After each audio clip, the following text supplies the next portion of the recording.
حضرت امام حسین عالی مقام رضی اللہ تعالیٰ عنہ کی شہادت مبارکہ سے جو ہمیں اسباق ملتے ہیں اس میں سے دو ایک سبق آپ کی خدمت میں عرض کرنے۔ پہلے تو یہ یاد رکھ لیں کہ اللہ تعالیٰ نے اپنے محبوب کریم علیہ السلام کی زبان سے ہمیں یہ پیغام دیا ہے کہ تم مجھے یہ کہو کہ اے اللہ، ہماری نماز، ہماری قربانیاں، ہمارا جینا اور ہمارا مرنا یہ سب اس رب کے لیے ہے جو تمام جہانوں کو پالنے والا ہے۔ قل ان صلاتی و نسکی و محیای و مماتی للہ رب العالمین۔ آپ فرما دیجئے بے شک میری نماز، میری قربانیاں، میرا دنیا میں رہنا، پردہ کرنا سب اس رب کے لیے جو تمام جہانوں کا پالنے والا ہے۔ سب سے پہلے تو اپنی زندگی کے اندر 24 گھنٹوں میں سے اچھے طریقے سے سوچ کر، سمجھ کر، فکر کر کر غور کریں کہ ہمارے پاس 24 گھنٹوں میں سے کتنا وقت ہے جو ہم نے صرف اس لیے صرف کیا ہے کہ ہمارا دین کچھ تھوڑا سا آگے بڑھ جائے اور دین کے لیے ہم کچھ اپنے آپ کو پیش کر سکیں۔ اپنے وقت کا تعین کریں، اس کے بعد پھر اپنا جتنا مال اللہ نے دیا ہے اس مال میں سے آپ دیکھیں کہ ہم کیا اس میں سے اتنا کچھ نکال رہے ہیں جو تھوڑا بہت ہمارے مذہب کے لیے، دین کے مشن کے لیے کام آ جائے۔ کچھ نہ کچھ آپ باعث بنے دین پھیلانے کا۔ رسول کریم صلی اللہ علیہ وسلم نے اس ڈیوٹی کو اس رنگ میں بیان کیا ہے۔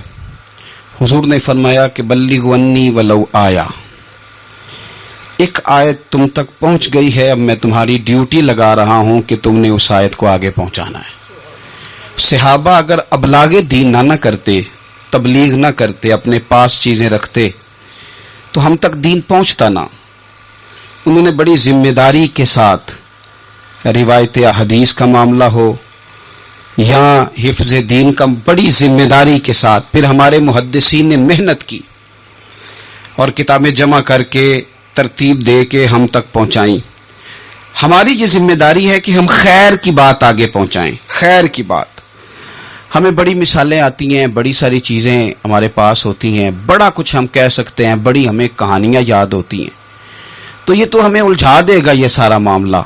کیا یہ اچھا ہو کہ ہم جمعے والے دن اپنے خطیب صاحب سے جو حدیث سنتے ہیں اسے اچھے طریقے سے ذہن میں بٹھائیں اور پھر پورا ہفتہ گھر کے اندر، بازار کے اندر، گلی کے اندر، دوستوں میں، بچوں میں جب بھی بیٹھیں تو اپنی بات مدینے والے رسول کی بات سے شروع کریں، اور آپ کو ذائقہ اتنا ملے گا کہ کسی نے حضرت ابو ہریرہ رضی اللہ تعالیٰ عنہ سے پوچھا تھا کہ آپ کو کیا شہد لگا ہوا ہے کہ ہر وقت لوگ آپ کے گرد بیٹھے رہتے ہیں، ہر وقت مجمع ہی رہتا ہے؟ کچھ لوگ ہوتے ہیں نا جی، وہ بیٹھ جائیں تو محفل ہو جاتی ہے، چلنے لگیں تو جلوس ہو جاتا ہے۔ کچھ لوگ ہوتے ہیں تو کہا حضرت آپ کون سا شہد ہے؟